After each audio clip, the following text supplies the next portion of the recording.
Hai, Assalamualaikum dan selamat sejahtera semua. Mari dengarkan cerita siri dongeng kanak-kanak angsa yang liar. Siri dongeng kanak-kanak berfokus suku kata angsa yang liar. Pada zaman dahulu, tinggal seorang raja bersama 11 orang anak lelaki dan seorang anak perempuan yang cantik bernama Eliza. Mereka hidup bahagia sehinggalah raja itu mengahwini wanita lain. Permaisuri baharu itu sangat kejam dan tidak menyukai anak-anak raja. Dia sering menyuruh raja menghantar anak-anaknya jauh dari istana. Namun, raja amat menyayangi anak-anaknya. Suatu hari, permaisuri yang kejam itu menyumpah 11 putera raja menjadi angsa. Mereka pun terbang keluar daripada istana. Permaisuri itu juga mahu menukarkan Eliza menjadi angsa, namun tidak berjaya. Eliza yang mengetahui tentang nasib abangnya itu lantas keluar daripada istana untuk mencari abang-abangnya. Permaisuri membohongi raja dengan mengatakan anak-anaknya tidak mahu tinggal di istana lagi. Eliza mencari abang-abangnya sehingga ke dalam hutan yang gelap. Dia mengenang semula memori bersama abang-abangnya, lalu tertidur di bawah pokok. Keesokan paginya, dia terkejut melihat 11 ekor angsa berada di hadapannya. Dia melihat ke dalam mata mereka dan mengetahui bahawa angsa-angsa itu merupakan abang-abangnya.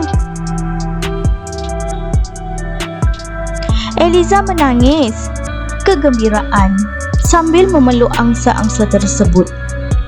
Dia menghabiskan masanya berbual dengan mereka, walaupun mereka tidak boleh bercakap. Pada waktu malam, putera-putera itu bertukar semula menjadi manusia. Eliza terkejut melihat abang-abangnya kembali kepada keadaan yang asal. Bagaimanakah ini boleh terjadi? Bagaimana kamu boleh bertukar menjadi manusia semula? Tanyanya. Sumpahan itu hanya berhasil pada waktu siang saja. Kami akan bertukar menjadi manusia pada waktu malam, kata abangnya yang bongsu sambil memeluknya.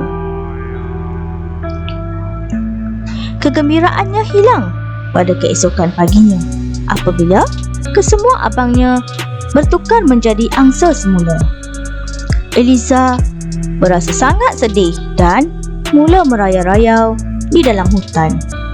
Tiba-tiba muncul pari-pari. Pari-pari itu memberitahu Eliza cara untuk menyelamatkan abang-abangnya. Eliza perlu mengumpul sengat netel di kawasan perkuburan dan mengait 11 helai baju untuk abang-abangnya. Malah, dia tidak boleh bercakap sehinggalah tugasannya selesai. Eliza pun mengumpul netel dan mula mengait baju. Walaupun sengatan netel itu menyakitkannya, dia tetap berdiam diri. Sewaktu dia sedang mengait, raja daripada kerajaan yang lain melihatnya dan jatuh hati terhadapnya. Eliza pun dibawa ke istananya dan diberikan sebuah bilik untuknya mengait. Raja itu melamarnya dan Eliza pun bersetuju. Namun, Ketua Pedri ragu-ragu akan identiti Eliza. Tuanku, Patik percaya Eliza seorang ahli sihir. Patik pernah melihat dia mengait di kawasan perkuburan pada malam semalam. Tuanku harus menjauhinya, kata ketua pederi. Raja berasa sangat sedih apabila melihat Eliza mengumpul Nethel di tanah perkuburan.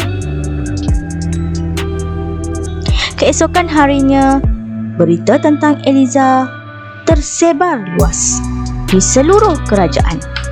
Ketua pederi itu mengarahkan perbicaraan ke atas Eliza kerana mengamalkan sihir. Ketika itu, Eliza belum lagi menghabiskan tugasannya. Dia hanya mendiamkan diri dan tidak membela dirinya. Mereka pun menganggapnya bersalah dan dia dijatuhi hukuman bunuh. Sewaktu dibawa ke tempat hukuman, Eliza sedang mengait baju yang terakhir. Abang-abangnya yang mendapat berita tentang hukumannya segera terbang ke istana untuk menyelamatkannya. Penduduk di situ terpekun melihat angsa yang berterbangan di angkasa. Ini merupakan satu petanda. Dia bukanlah ahli sihir, kata petani di situ. Mereka meminta hukuman itu dihentikan. Namun, ketua pederi tetap mengarahkan agar hukuman tersebut dilaksanakan. Sebaik sahaja api dinyalakan, Eliza mencampakkan kod yang dikaitnya ke udara. Dalam sekelip mata, 11 orang putera berdiri di hadapan raja dan orang ramai. Abangnya yang bongsu berjumpa raja lalu menceritakan bagaimana mereka disumpah oleh mak tiri mereka yang kejam. Dan Eliza menyelamatkan mereka. Raja berasa malu dan memohon maaf kepada Eliza. "Mahukah kamu mengahwini beta?" tanya raja kepada Eliza. Eliza menerima lamaran raja itu dan menjadi permaisuri. Raja, Eliza dan 11 orang abangnya hidup bahagia. Sekian sahaja cerita angsa yang liar ini. Jumpa lagi di lain masa.